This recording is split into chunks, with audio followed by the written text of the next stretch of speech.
England की team को आपने बड़ा तंग किया, इंग्लैंड की टीम के साथ आपने बड़ी बदतमीजी की, लेकिन अब इंग्लैंडी जो हैं वो आपको नहीं छोड़ने वाले। यानी कि उन्होंने 193 रन का टारगेट तो दिया, जो देखने में बड़ा आसान लग रहा था, लेकिन जो आपने कहा था कि ग्रो सम डैश बॉल्स, अब बेटा ये आपने गलत बोल दिया, यानी बहुत गलत बोल दिया। अब ये जो है ना बैन का स्ट्रोक, इसने रूट से कह के आपको मैं कहता हूं आर्चर मरवाने हैं। ये लिख लो मेरी बात। एक तरफ ये इंग्लैंड ही कह रहे हैं कि भाईजान 1 घंटे की मार है, ये 1 घंटे में हमने इनको सुबह सुबह आके खाली कर देना है। दूसरी तरफ इंडिया वाले कह रहे हैं कि हम लंच करने एक ही बार जाएंगे, या बहुत हुआ तो लंच के बाद आके बस कहानी निपटा देंगे। लेकिन ये दोनों चीजें इतनी आसान नहीं है। इस टाइम तो दोनों गर्म है ना, दोनों खून जोश मार रहे हैं, लेकिन गलत छेड़ बैठे हैं, ये बहुत गलत छेड़ बैठे हैं। और गिल से तो प्रेशर बर्दाश्त ही नहीं हुआ। गिल ने तो मतलब जब यही काम विराट कोहली करता था ना, तो फिर वो आके पिच के ऊपर टिकता था। अब जैसे ही गिल आया, शुरू हो गए इंग्लैंडी सारे, वो उसकी बॉल्स उन्होंने शॉर्ट कर दी। जब गिल की बॉल शॉर्ट्स हुई तो वो गंदी शॉट मार के आउट हो गया। अब ये बड़ा औखा है इस टाइम कि आप ये फैसला कर सकें कि ये टेस्ट मैच किस तरफ जाएगा।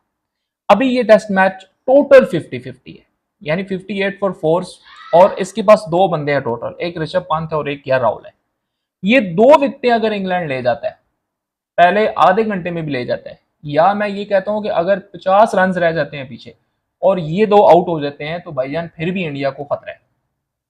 इंडिया के पास पीछे ये जुडेजा वगैरह दूसरा तीसरा, इनसे फिर वो उस प्रेशर में 50 रन भी नहीं बनने। ठीक है, ये इन दो के ऊपर टोटल जिम्मेदारी है। अगर ये दो टिक जाते हैं तो ठीक है, वरना इनको भाईजान कोई नहीं बचा सकता। इन्होंने इंग्लैंड के साथ जिस हद दर्जे का इसको आईपीएल समझ की बदतमीजी की है, ये इंटरनेशनल क्रिकेट है। ये आपका जो है वो कोई नरेंद्र मोदी स्टेडियम नहीं है कि जहां पे आप जिसकी बारे में जो मर्जी बकवास करते रहे और आपको कोई कुछ ना कहे। तो ये इस टाइम बड़ा सख्त टाइम है। और केएल राहुल और ऋषभ पंत ये आखिरी दो उम्मीदवार हैं इनके। अगर ये मैच को एंड तक ले जाते हैं या एक भी टिक जाता है तो कुछ हो सकता है, अदरवाइज इस टाइम इनका बड़ा मुश्किल है। दूसरी तरफ अगर आप देखें तो अभी तक उन्होंने भी टोटल एक चीज वो भी समझ चुके हैं कि यहाँ पे जो फास्ट बॉलर्स हैं उनको विकेट्स मिल रही हैं। इंडिया ने भी यही किया है। तो इस टाइम उन्होंने भी क्या किया जी, ऑलमोस्ट उन्होंने जो इतने ओवर्स करवाए हैं वो सारे किससे करवाए हैं, फास्ट से करवाए हैं। एक ओवर उन्होंने स्पिन को नहीं दिया। तो सुबह आके भी चार फास्ट बॉलर है उनके पास, इंग्लैंड की सेम ये स्ट्रेटेजी होगी। और अगर आप टिक जाते हैं तो ठीक है, अदरवाइज इंग्लैंड ये मैच जीतने के बाद आपकी बॉल्स फाड़ के रख देगा। तो ये हैं अभी तक की अपडेट्स।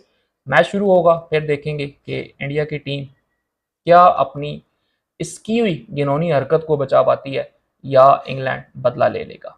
मिलते हैं अपनी अगली वीडियो के साथ, तब तक के लिए अल्लाह हाफिज़।